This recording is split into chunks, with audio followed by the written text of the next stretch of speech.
This is the Deep in the Weeds podcast. I'm Anthony Huckstep. From time to time, we're going to catch up with the people who have shared their story on the show. Last time we caught up with critic turned activist Dani Valent. She was yearning for the day to strap on the bib in a restaurant again. Well, with the easing of restrictions in Victoria, that day finally arrived. Dani, how you going? I'm good. I'm well fed. Well, that's good to hear. Now, before we talk about the restaurant experience that you had, I know, speaking to you previous to that, you had some hesitation about your first restaurant experience. Can you tell us why that was? I think I've been so looking forward to restaurants reopening and to going to them, and I've been so nostalgic about all the great times that I've had in restaurants that I was scared that things would feel flat and empty and everyone would be nervous. The restrictions would dilute the dining experience, that people wouldn't be able to express that sense of hospitality. So I was hesitant. I really was. And how did you come to the conclusion of where you would dine first? That's a pretty tough decision, surely.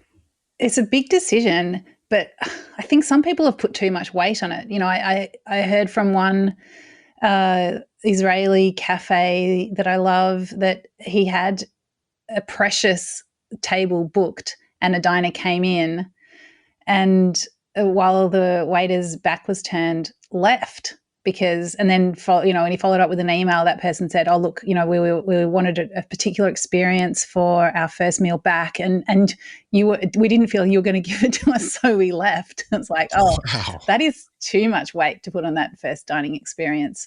So, absolutely, yeah. So I didn't put that much weight on it, but so the first dinner that I went out, I had been out to a cafe, but the first dinner felt a little bit, I guess, I don't know. I did want it to be the right place. I wanted to keep it local, so I went to a restaurant near me called Tulum, which is contemporary Turkish, and it's a restaurant I've enjoyed, many times in the past. I've had their takeaway a couple of times through the pandemic, and that just felt like a good place to go. Well, it's a bloody good restaurant, so it's a good choice. Can you take us through the experience of what it was like when arriving there, and what systems they have in place, and how you felt? Yeah, sure. So even though it was a big decision to decide where to go, I don't think I think I was more like, oh, hang on, clothes. What are those? Where are they? What do I wear when I go to a restaurant? So I was kind of just in the throes of that. I threw on a dress that was novel, and walked to the restaurant. And I don't know, I wasn't really thinking too much about it, but when I saw the door and, it's the dark, cold street and the golden light behind the glass door and people, I was almost overwhelmed. As we walked in, there was a waiter there with a handheld temperature gun, which she cheerfully aimed at our foreheads one by one. I was so excited to have my temperature taken. Bizarrely, and we were shown to our table at the back of the restaurant. On the table, there was a sheet of paper with some pencils, and that was for us to write down our name and number, and if we wanted, also our email address. And, I felt like that was... yeah, I knew that was going to happen. I didn't exactly know how they were going to take my details, but I was prepared for that. The tables were well spaced, so they'd set up tables between the tables that were set for dining, and they'd put books on them, and they've got a cookbook or glasses and flowers and that kind of thing. And it's quite a small restaurant, so I think that it wasn't too hard for them to create that feeling of a dining room that was busy, and there was bustle and there was action. So what did you eat? I mean, we don't have to run through the whole menu, but was there anything that sort of just, encapsulated the moment for you and the experience?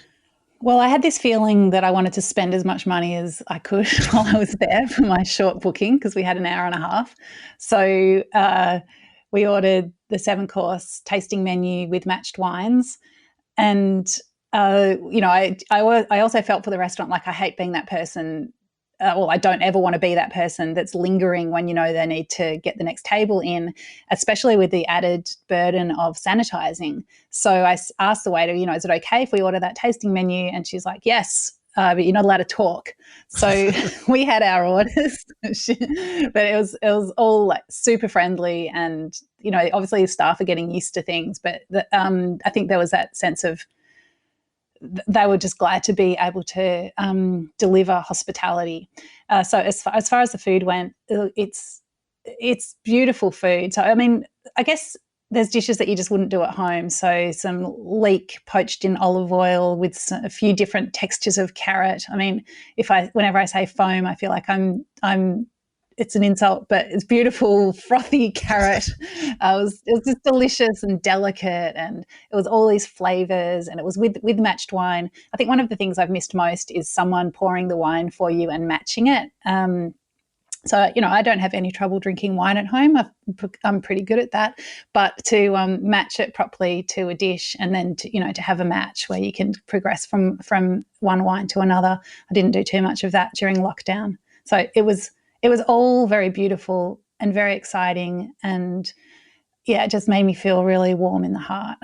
So with that feeling, and given that you've been a restaurant critic for 13 years, how do you see your role moving forward in regards to journalism, and do you think you'll be a restaurant critic again?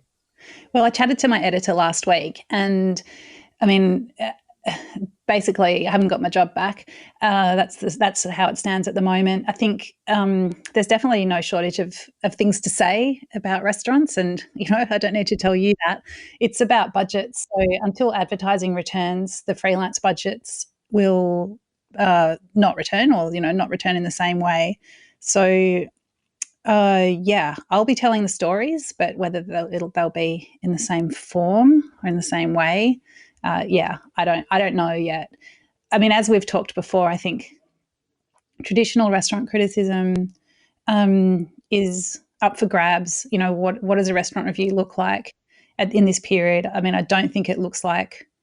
I mean, what are we doing? Like I don't know. Do we need an extra mark for sanitizing? How do we? What does it mean to judge a restaurant at the moment? I just feel so much empathy for how tough it's been for the industry, and how tough it continues to be and will continue to be. That, I mean, my style of criticism was never about slamming people and marking people down. It was always about looking for the story and the narrative, and looking for the things that a restaurant was trying to be or to express. What were they trying to express with what they were doing and the way they were doing it? So I guess that there's definitely no shortage of stories and things to say in that space, but I think the column inches are not quite keeping up with the amount of things there are to say. Now, not only has the pandemic affected going to restaurants, it's affected family gatherings as well. I noticed that you had a family gathering for the first time in months on the weekend. How was that? Yeah, it was so special. So that was my big weekend, was going to a restaurant for a quick 7 courses in 90 minutes on Saturday night, and then on Sunday night going over to mum and dad's for our normally fortnightly extended family gatherings. So we hadn't done that since February. So my brother and sister and their families, my family over to mum and dad's. Mum puts on an amazing spread. My brother's become vegetarian over the last few months. My sister was already vegetarian, so it was a vegetarian feast. It was really delicious. Awesome. I guess the exciting thing was to be there, and we sanitized like crazy, and and then we just did it. It was great. Okay, so you've eaten out, and you're telling the stories of people at the moment, and that there's frustration from operators of trying to open up again with no-shows and just all sorts of things going on. What advice could you give to people about eating in restaurants during this period as they're opening up? Well, from a diner point of view, I think you just need to listen to what the restaurant is telling you about what they need to do to operate. So whether that's sticking to the government guidelines about spacing and customer numbers, or whether it's listening to the restaurant's own policies about bookings, about deposits, about whether you might need to prepay. So it's always important to turn up to a booking and to be as close to on time as you possibly can be. But at the moment, things are so tight for restaurants, like that They may not be making money even if things go well on an evening, but for if you don't show up for your booking, or if you turn up really late, if you don't, if you just try to share an entree between 4 people, you're not really helping the restaurant. And I think if we love restaurants, we want to be back in them, then we really need to meet them at least halfway and be the best diners that we can be. That's a great sentiment. And I'm so glad that you had such a big, amazing weekend. Hope to hear from you soon. In fact, we're going to hear from you very soon. Can you tell us about that? Yeah, look, I'm super excited to announce on Deep in the Weeds that I'm becoming part of the Deep in the Weeds family by launching a podcast under your umbrella. My podcast is called Dirty Linen, and it's a place for hospitality people to share all the big issues that are within the industry, the issues that make it a sometimes tricky place to be. So we're going to talk about business structures. We're going to talk about industrial reform. We're going to talk about mental health. We're going to talk about racism. We're going to talk about a lot of the big issues that are hard to talk about. So it's Dirty Linen. We're airing our Dirty Linen, and we're going to launch it very soon.